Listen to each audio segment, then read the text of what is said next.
UZS proqramı yadındadır sən, o vaxt uçduğumuz UZS proqramı. Deməli, maraqlı bir dənə əhvalat gəlib başıma. Çox yaxşı təcrübə. Düzdür, indi az istifadə oluna biləcək bir şeylər. Çünki artıq Pilot 2 var və bunun kimi daha üstün proqramlar var. Düzdür, UZS də güncəllənməyə çalışır, amma demək olar ki, istifadəsi qalır da. Deməli, qabağımda 200 metrəlik Daşkəsən tərəfdədir ərazi, 200 metrəlik dağ var. Start nöqtəm dağın digər tərəfindədir. Deməli, burada mən də dağın bu yanındayım. Hündürlük vermişəm start nöqtəsinə getmək üçün 100 metr. Amma qabağımda 200 metrlik dağ var. Dron gedir, tam dağın yarısında dayanır və nə qədər dronu məcburlayıram ki, getmir və mənim də həm vaxt təcrübəsiz olan vaxtlarımdır. Mən qalmışdım ki, mən nə edə bilərəm? Mən dronu çağırdım geri, sistemi söndürdüm, yenidən başlatdım. O adətən o vaxtı bir məsələ var idi ki, söndür, yandır, düzələcək də. Yenə də o prinsipi elədim, amma gördüm ki, olmur. Sistemi təzədən baxdım. Analiz elədim ki, sən demə qabağımdakı dağ start nöqtəsindən hündürdədir. Mən məsafəni qaldırmalıyam. Yaxşı, əməllicə bir bu təcrübə olmuşdu. Düzdür, artıq dediyim kimi bu günləri demək olar ki, UZS istifadəsidir. Bəzi alətlərdə ancaq istifadə oluna bilir. Amma yaxşı bir təcrübə yaşamışdım. Varmı səndə də bax belə bir təcrübələr ki, izləyicilərdən də o təcrübələrə baxıb bir dərs çıxarsınlar, belə deyək. Anar, yaxşı yerə toxundun. Bu təcrübəsizlik baxımından deməyək. Yəni, ümumiyyətlə, dron sahəsində ən məcburi bir şeydir ki, bir müddət təcrübə lazımdır. Yəni, uzun bir müddət təcrübə lazımdır. Çünki dron sahəsində başıma gəlməyən qalmır, belə deyim. Yəni, yaşamısan, bilirsən. Hər dəfə deyirsən ki, düzəltdim, öyrəndim, gələcəkdə yenə. Hətta təcrübə deməyək, yəni mənim bu yaxınlarda başıma gələn bir şeydir ki, mən nəzarətsizlik deyək ki, o baxmamaq. O da çox başa gəlmir deyə, yəni fikir verilməyib ona. Nə? Biz nə edirik? Biz normalda proqramla əvvəldən bizim tifimizi, dronla uçuşdan əvvəl tifimizi hazırlayırdıq da əvvəllər. İndi onu eləmirik. Daha inkişaf elətdirdiyi üçün proqramlar özlərini orada internetdən yüklüyürük həmişə. Yəni bu həm daha operativdir. Həm də ki, əvvəllər eləyirdik, biz böyük ərazilər, kiçik bir ərazi uçacaqsa məcbur edik böyük ərazilər eləyirdik ki, məsələn, burada da uçacağıq digər yerdə də ümumi götürürdük ki, rahatlıq olsun. Amma həm ağırlıq salırdı, böyük əlavə bir yüküydü, həm də yüklənməyi, bundan əvvəl çıxan nəsildəki dronların putları ona davamlı etdi deyildi deyə yüklənmək prosesində vaxt itkisi olurdu. Qısası desək, dron məsələn hər il gedib bateriyaya qayıdan zaman onu ən azından mənim 10 dəqiqə gözlədiyim vaxt belə olub ki, tifi gözləyirdim ki, yüklənsin. Bu yaxınlarda başıma gəlib ki, mən internetdən yükləmişəm, göndərmişəm dronu. Baxmalı olduğum bir yer var idi ki, ona baxmamışam, fikir verməmişəm. O da necə bir şeydir. Mənim önümdə açıq sahədir. Açıq sahənin alt qismindən üst qisminə gedən yerdə kiçik bir təpə var. Təpəni gözlə görürsən, amma yəni o qədər fikir veriləsi bir təpə deyil, böyük bir təpə deyil və yaxud da ərazidə tutuzdura biləcəyim bir təpə deyil. Dronu göndərdik. Dron 2, 3, 4, 5-ci zolaqda mənim alt sensorlarım maneə gördü. Bir dəfə. İkinci, üçüncü dəfə gəlib qaydandan yenə onu hiss edirəm. Dördüncü dəfə başa düşdüm. Evin 5 metr üstündə keçir. Mən uçuram 70 metrdə, amma dron evin 5 metr üstündə keçir. Yəni bu vəziyyət ilk başda başa düşmürsən, fikirləşirsən ki, yəqin ki, dronda problem oldu və yaxud da hansısa bir sensor xətasıdır, amma bu sensor xətası deyil və yaxud da dronun xətası deyil. Yəni bu birincisi o dron Allah eləməsin bir qaza törətsəydi, evə dəysəydi, elektrik xəttinə dəysəydi. Təbii ki, 2 mərtəbə evin 5 metr üstündə keçirsə, normal işıq dirəkləri 30-35 metrdən hesablanır, dəyir. Yuxarı var, aşağı var. Bəli. Bu birbaşa operatorun xətası sayılır. Çünki niyə mən baxmalı olduğum yer o idi ki, biz yükləyən zaman orada rəngli şkalalarla göstərir bizə. Hansı olmadı. Mən orada baxanda bilməliydim ki, ən üst sol qismdə olan təpənin üstüdür, ancaq orada mənə qırmızı deyil, göylə, minimalla göstəriş verib. Yəni bu tif yüklənən zaman bu tifin özündə səhv eləyib. Bu da ki, necə olur? Hələ Hələ bu problemlər olmur. Bu problemlər əksərən dəniz sahillərdə, sahil olan yerlərdə və yaxud da bir ucqar dağ yerlərində, bu tip yerlərdə, yəni boşluq hissələrdə adətən olur ki, o da biz tipi hardan götürürük? İnternetdən yükləyəndə Google Earth-ün üstündən götürür. Bu Google Earth-də hər 6 aydan, 1 ildən bir yeniləndiyi üçün ola bilər oradakı hər hansı bir texniki xəta bizə bu cür problem yarada bilər. Yarada bilər. Deməli, düzdür, məsuliyyəti yükləmək kimi yox. Biz sahəyə çıxanda yəqin ki, tək çıxmırıq da. Bizdə köməkçi operatorlar olur. Və köməkçi operatorlar bizi bildiyin, görən gözümüzdür. Çünki bizim yükümüz tamam fərqlidir axı. Bizim tək məsuliyyətimiz o dronu uçurtmaq deyil. Bizdə ya deyək rəhbərlik tərəfindən olsun, ya şirkətdə olan digər əməkdaşlar və ya digər şöbələr tərəfindən olan kiçik təzyiqlər var. Və bu bizi daha da məsuliyyətli edir. Bizim fikrimiz orada qala bilər, amma ki köməkçi operatorlar, yəni məndə çox dəyişibdi, köməkçi operatorlar çox dəyişibdi. Öyrəniblər, inkişaf ediblər, daha böyük yerlərdə başlayıblar. Böyük yerlərdə özlərini sınamağa başlayıblar və uğurlu olublar. Ki onların uğurlarına görə də həqiqətən ciddən sevinirəm mən. Deməli, mənim ilk göz ağrım var idi, belə deyək, birinci öyrətdiyim var idi. İndi adını çəkmirəm, özü bilir, o kanalın izləyicilərindəndir və əlaqəmiz var, yaxşı münasibətimiz var.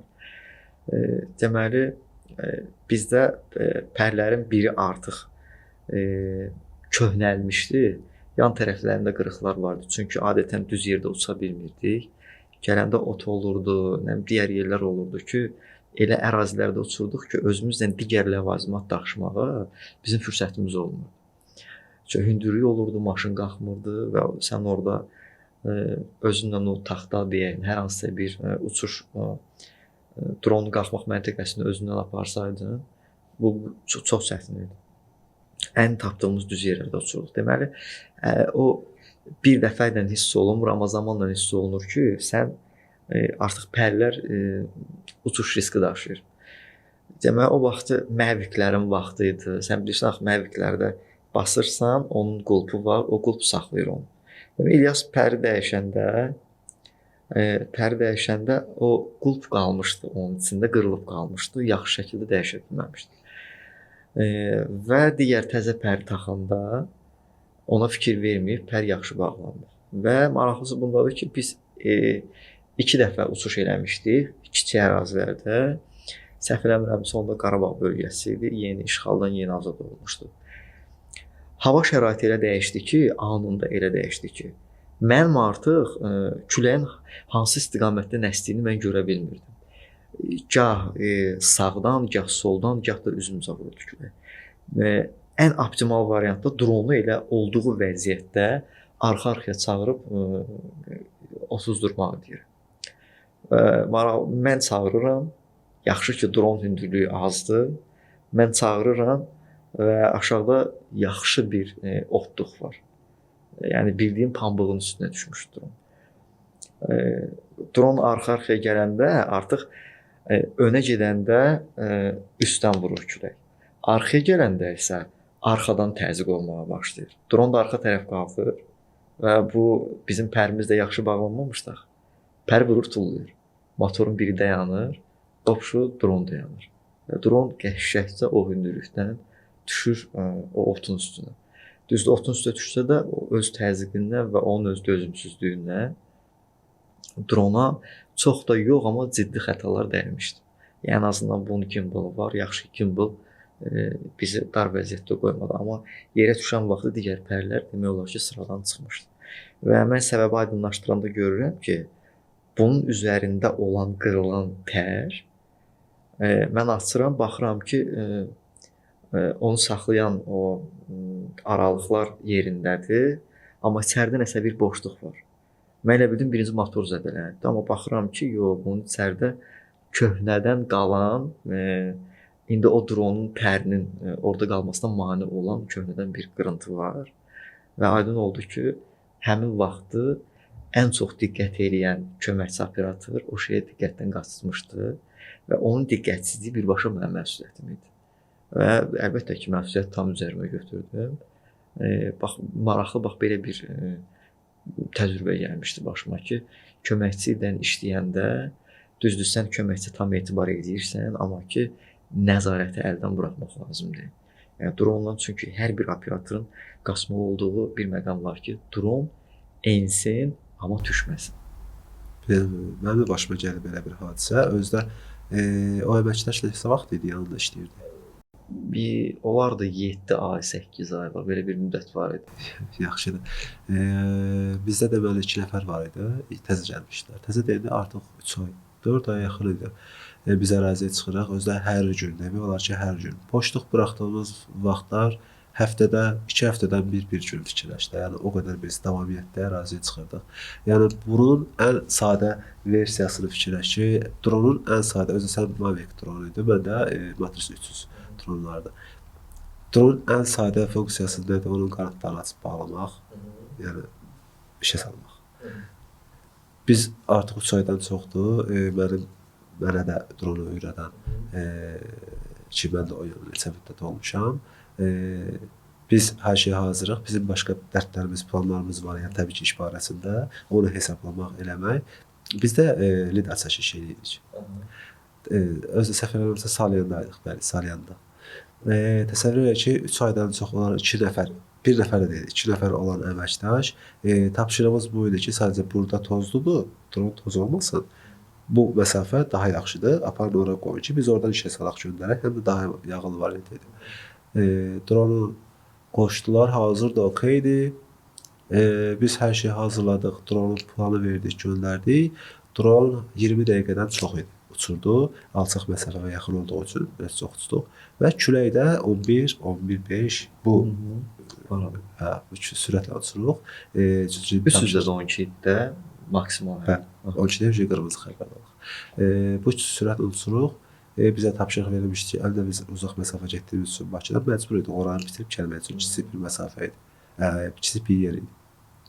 Drone getdi, gələndə dronda biraz tərsliklər baş verdi. Əsmələr, silkələnmələr 70-80 metr hündürlükdə. Drone gəldi, yerə enəndə baxdım ki, 2 arxa qanadı ümumiyyətlə dibdən bağlanmayıb, heç bağlanmayıb və biraz əyilib. Mən bu yaxınlarda gördüm, hətta ona rəy bildirdim. Deməli, hansısa ölkədə su altı lidar bağlayıblar 350-yə, Matrix 350-yə. Soyun üstündə saniyəlik bir görüntüdür. Bir iki dəfə baxanda başa düşmək olur. Sol arxa qanadı çırpıldı drona, dron düşdü, suyun üstündən çırpıldı, batdı. Yəni onun dronun özü orada ən ucuz bir texnikadır. Onun üstə bağlanan aparat çox bahalı idi. Suyun altında 100 metrdən amma nə qədər lidar fikirləş. Mən bildiyimə görə 350-lərdə mən keçən dəfə gördüm, RTK 350-lərdə. Tam sıxılmadığını artıq bildiriş kimi göndərir ki, mənim sıxılmıyor, tam diblərim sıxılmıyor. 350-lərdə o problem var idi deyə 350-lərdə onu xüsusilə gətirdilər ki, biz bunu elədik. Hətta bir çıxıntı belə qoymuşlar, ondan başa düşmək olurdu. Mən ora videoya rəy yazdım ki, bəs sol arxa qanad bağlanmadığı üçün davam gətirə bilmədi təzyiqə, çırpıldı və dron düşdü. Yəni bu birbaşa operator xətasıdır. Həmçinin bizdə də, bizim də 3 il bundan qabaq baş verən hadisədə o 2 qanad, yəni sadəcə bəxtimiz gətirdi. Dron yerə endi, heç bir problem baş vermədi. Ancaq yəni onun çırpılmağa, özdə o küləklə, 11 plus küləklə çırpılmağa saniyə söhbəti idi. Dron və üstündəki lidar kamera o vaxt özdə yeni moddaydı, təzə çıxmışdı və demək olar çox adam da yox idi və sifarişi belə gec gəlirdi. Sifarişdə gec gəlirdi. Əsas məsələ odur.